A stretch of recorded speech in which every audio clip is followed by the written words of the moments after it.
Bonjour mes chers scorpions, je vous remercie de me retrouver pour cet horoscope du mois d'octobre avec la carte de la lune qui apparaît dans les énergies qui vont vous être profitables au cours des prochaines semaines. Alors il faut savoir qu'elle favorise tout ce qui est en relation avec la création, la créativité. Donc toutes les personnes qui sont dans le domaine artistique ou créatif, c'est une bonne période pour vous. Il y a des choses qui pourraient décanter, vous pourriez accoucher de quelque chose puisque c'est une carte qui est aussi liée à tout ce qui est maternité, grossesse, accouchement et puis favoriser du coup la fertilité et la fécondité. Ça, c'est aussi un autre aspect de la carte. C'est aussi la question de la famille et du foyer par extension. Donc, c'est le moment de vous rabibocher avec certaines personnes de votre famille, proches ou éloignées. C'est peut-être aussi le moment d'essayer d'un peu disperser les secrets de famille, de s'en débarrasser, de lever le voile sur certaines choses qu'on gardait occultées, cachées. Et puis c'est le bon moment pour quitter peut-être un lieu de vie, un habitat, une région à laquelle vous étiez peut-être attaché, parce que la carte de la lune, on le verra avec la carte du 8 de coupe et du pendu, peut nous parler de quelque part où vous étiez ancré et peut-être même enraciné. Et il est peut-être temps de vous déraciner, de vous désancrer de là où vous vous trouvez. C'est la bonne période pour commencer à peut-être envisager ou faire mûrir l'idée d'un départ vers de nouveaux horizons. Puisque effectivement on a le 4 de denier qui apparaît dans les obstacles et les difficultés éventuelles. Et 4 de denier, c'est une carte qui nous parle de résistance au changement. Donc elle peut énoncer l'idée selon laquelle au fond on s'accroche à ses habitudes. On vous invite par là à essayer d'examiner tout ce qui vous est peut-être un peu trop familier et que vous n'avez plus pris soin de questionner, que vous considérez comme voilà un fait de votre vie et une sorte d'axiome qui pourtant empêche l'évolution, empêche le mouvement. Donc par exemple, hein, l'idée, ça fait 10 ans que j'habite dans le même lieu, je ne questionne même plus le fait que c'est ici chez moi, et pourtant il faudrait envisager peut-être un départ. Alors pas pour tout de suite forcément, mais au moins faire naître en octobre l'idée pour avoir des signes qui vous sont transmis de façon très concrète à travers votre quotidien et peut-être aussi un peu plus de façon inconsciente et onirique à travers vos rêves ou d'autres synchronicités qui pourraient vous signifier que vous n'êtes plus si bien là où vous avez pourtant posé vos bagages il y a longtemps déjà.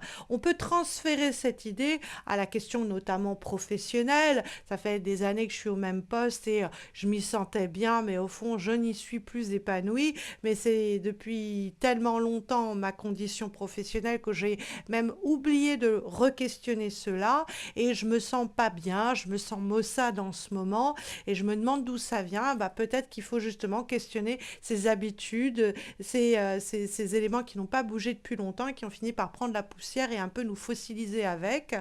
C'est la même chose dans une relation amoureuse. Hein. Ça peut être effectivement aussi, mes chers scorpions, une relation dans laquelle on s'est un peu ankylosé et qu'il va falloir un petit peu re-questionner également. Puisque le 4 de denier, quand il pose problème, c'est une sécurité, une stabilité qui finit par nous étouffer. On s'y est accroché, ça a fini par nous posséder. Et donc c'est l'idée avec le cas de denier, à quoi je m'accroche, à quoi je m'agrippe quand la carte est dans les obstacles et qui peut au fond poser problème et être là pour au fond m'empêcher d'évoluer, d'accord? Donc après vous pouvez être face à quelqu'un du type du 4 de denier, c'est les réfractaires au changement, c'est les personnes que l'on peut qualifier de caractère conservateur. Je répète toujours les mêmes actions dès qu'on lui suggère on suggère à cette personne une nouvelle idée, un nouveau projet, un changement quelconque, ah non, c'est non, c'est non, c'est non, je fais ce que je connais et puis rien d'autre. Et donc cette personne-là, il va falloir peut-être pas forcément lui poser un ultimatum, mais lui expliquer que on va pas s'enliser dans cette agonie à petit feu avec elle si elle n'est pas apte à changer ou à accepter un peu d'extravagance, d'imprévu, de changement et de transformation. Nous, on va aller chercher cela ailleurs. Ça peut être au travail, ça peut être dans une relation donnée. C'est effectif parce que on trouve aussi le pendu qui va dialoguer avec le 4 de denier dans l'idée de quelque chose en statu quo, quelque chose qui ne bouge pas. Et la carte du pendu Quand il y a le 4 de denier, c'est qu'est-ce qu'au fond je sacrifie à cause de cette inertie dans ma vie, à cause de cette personne, de cette situation qui ne bouge pas, qu'est-ce que je perds moi en route, parce que le pendu c'est le sacrifié. Donc il fait pas mal de sacrifices pour garder le statu quo. Donc ça peut être l'idée que comme j'ai peur de perdre quelque chose, j'accepte l'inertie. Donc, mine de rien, bah, si j'examine la situation de près, m'aperçois que je suis en train d'y laisser des plumes, je suis en train d'agoniser à petit, quoi. Le pendu, ça peut être aussi quelqu'un en face de nous qui ne veut pas faire de sacrifice, qui s'accroche à ses habitudes, qui s'accroche à une situation qui nous fait un peu comme on manque d'air, quoi. On a du mal à respirer, tout simplement. Ça nous rend claustro, quoi, à la fin.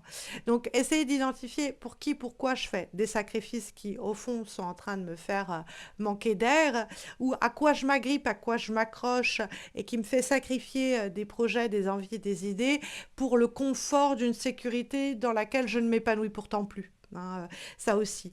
Et la carte du pendu, elle communique aussi avec la Lune parce que ce sont deux lames majeures.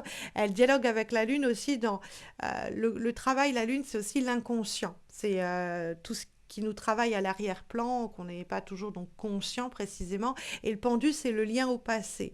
Donc, quels sont les éléments du passé qui nous maintiennent dans une position dans laquelle on suffoque, à laquelle on a du mal à faire face, parce que peut-être on se doute que si on commence à regarder les choses en face, qu'on essaye de déterrer peut-être les squelettes, les cadavres dans le jardin et les squelettes au placard, c'est-à-dire par exemple les secrets de famille, des choses qu'on a enfouies, peut-être même qu'on a refoulées, on sait bien que bah, ça, si on commence à faire face à cela et affronter tout cela, ça va nous demander des changements derrière. On va plus pouvoir garder ce statu quo. Et pourtant, il faut se mobiliser pour sortir de l'immobilité que la situation peut susciter, puisque on trouve le 8 de coupe qui apparaît dans la direction de votre mois d'août, et que ce 8 de coupe, c'est quelque chose que je dois achever. C'est une page qui doit se tourner, un chapitre qui doit se clore, une porte qui doit se refermer. Je dis toujours que le 8 de coupe, c'est la question du sas.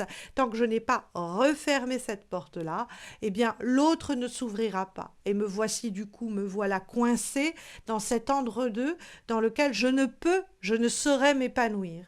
Et donc, je dois avoir conscience que soit par mon côté réfractaire au changement, par on va dire, enracinement dans certaines situations ou habitudes, je m'empêche d'aller vers ce qui pourrait m'épanouir, ce qui pourrait me combler, ce qui peut participer à une vraie évolution dans ma vie. Et il faut que je fasse face précisément à tout cela, mais j'ai conscience pertinemment à l'arrière-plan que ça risque de me coûter euh, une relation, une situation qui est sécurisante et stable. C'est sûr que si je suis plan-plan dans mon travail depuis des années et que je me dis en vrai, j'y suis plus heureux ou heureuse et que je dois me reconstruire professionnellement, il y a des risques à refermer cette page de notre vie professionnelle parce qu'après, on va plus avoir la même sécurité matérielle ou on va plus avoir nos petites habitudes. Ça va être un chamboulement qui peut être effrayant et qui pourrait nous conduire à nous agripper à ce que l'on connaît.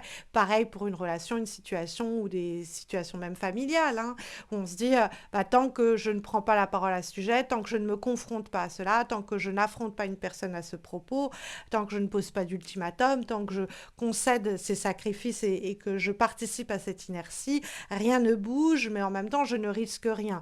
Or, en fait, ce que vous êtes en train de perdre, c'est une opportunité de plus d'épanouissement. Parce que le 8 de coupe, ce qui l'attend, c'est le 9 de coupe derrière. Et le 9 de coupe, c'est une carte qui nous parle d'être comblé, c'est un vœu qui s'accomplit. Donc, il y a ce petit déclic qu'il faut avoir, déclic créatif, aller sonder un peu en nous notre partie d'ombre, ce qu'on a du mal à assumer, ou la partie d'ombre liée à une relation, à un projet, à une situation, faire ce déclic pour se dire, ok, cette page-là, plus vite je la tourne, plus vite il y a un nouveau chapitre qui s'ouvre à moi, dans lequel j'ai plus de chances de m'épanouir et d'être comblée.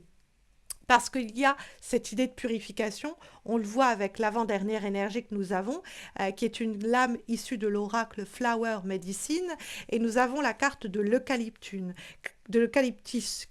pardon, cleanse and purify, donc nettoyer et purifier. Donc il y a quelque chose qui demande à être purgé, quoi, au cours de ce mois d'octobre. Donc ça peut être une relation, ça peut être des projets, ça peut être une situation même matérielle qui demande un changement manifeste, une énergie négative dont vous devez vous débarrasser sur un plan émotionnel, sur un plan physique, sur un plan matériel, et qui va faire de la place nette pour du neuf, pour du propre. Et si vous vous interrogez sur la manière ou sur même le sujet qui est concerné, peut-être les sujets par ce besoin de purification, dirons-nous, eh bien, allez chercher du côté des rêves. Parce qu'on a effectivement comme dernier conseil et élément d'information une lame issue de l'oracle, cette fois-ci de la sorcière, et nous avons le pouvoir onirique de la sorcière. Donc là, évidemment, on peut se dire, tiens, je vous parlais de synchronicité, je vous parlais de messages qui pouvaient vous être transmis par les rêves, voire les cauchemars. Soyez attentifs et attentives au mois d'octobre, à bien noter au réveil tous les souvenirs des rêves que vous avez eus, pour comprendre et discerner les messages que vous envoie votre inconscient sur ce qui doit être purifié, nettoyé, ce qui peut-être nous alourdit, ce qui doit s'achever, ce qui doit être laissé sur le bas-côté, ce qui vous empêche de vous épanouir et d'être comblé. Hein. Ça peut passer donc par les rêves. Vous pouvez, avec la carte de la Lune, avoir des moyens un petit peu plus créatifs, l'écriture automatique ou même vraiment écrire, peindre, composer, et puis être attentif ou attentif donc aux signes que vous pouvez recevoir avec, par exemple, une musique qui revient tout le temps dans votre tête ou que vous entendez tout le temps à la radio. Faites attention aux paroles. Il y a peut-être quelques paroles là-dedans qui est en train de vous dire, voilà ce que je dois nettoyer, voilà ce que je dois affronter, voilà ce dont je dois me purifier. Donc soyez attentifs et attentifs à cela. Sur le plan relationnel amoureux, sachez que je vais poster des guidances pour cette fin d'année sur le plan purement sentimental et relationnel, qui vont couvrir novembre, décembre, voire même octobre, parce que je vais les poster en octobre. Donc n'hésitez pas à vous abonner à ma chaîne si vous ne l'avez pas encore fait pour ne pas rater leur mise en ligne. N'hésitez pas à vous abonner si vous ne l'avez pas encore fait tout court, hein, pour soutenir ma page, à laisser un commentaire, à liker cette vidéo, puisque vous le savez peut-être, en tout cas bon nombre le savent, vous le savez, vous êtes bon nombre à le savoir, j'ai accouché il y a quelques semaines seulement, donc j'ai un nouveau-né, et j'allaite en plus de cela, alors c'est très difficile de trouver le temps et le silence pour réaliser ces 12 vidéos pour vous, donc le moindre des messages, des likes, des abonnements est hyper motivant à m'investir comme je le fais, à trouver le temps malgré la fatigue et le travail à temps plein que représente un nouveau-né pour faire ces vidéos. Vous avez été d'ailleurs hyper nombreux et nombreuses à accueillir avec plein d'amour l'arrivée de mon bébé. Je voulais vous remercier pour tous vos messages d'amour sur YouTube et puis surtout sur Facebook et sur Insta. Merci beaucoup. Vous avez bientôt d'ailleurs les horoscopes hebdomadaires, les guidances que je poste chaque semaine sur Insta et Facebook qui vont reprendre. Donc n'hésitez pas à me retrouver également pour ces raisons sur Facebook et Insta. Vous avez les liens de mes pages Insta et Facebook dans le descriptif de cette vidéo. Vous y trouverez aussi le lien de mon site missmojorising.com, puisque je reprends mon activité de tarologue à temps partiel en octobre. C'est-à-dire que si vous avez quelques questions à me poser, que vous voulez que je pose aux cartes pour vous, vous pouvez consulter mon site pour cela. Et puis je reprendrai mon travail à temps complet au mois de novembre. Mais voilà, je reprends déjà un petit peu le travail au mois de octobre d'ores et déjà. Puis je vous retrouve pour les horoscopes de novembre, hein, fin octobre, et puis pour ces fameuses guidances amoureuses dans les semaines qui viennent. Je vous souhaite à tous et à toutes de très belles semaines à venir, mes chers scorpions. Je vous dis à très vite, en tout cas je l'espère. Prenez bien soin de vous.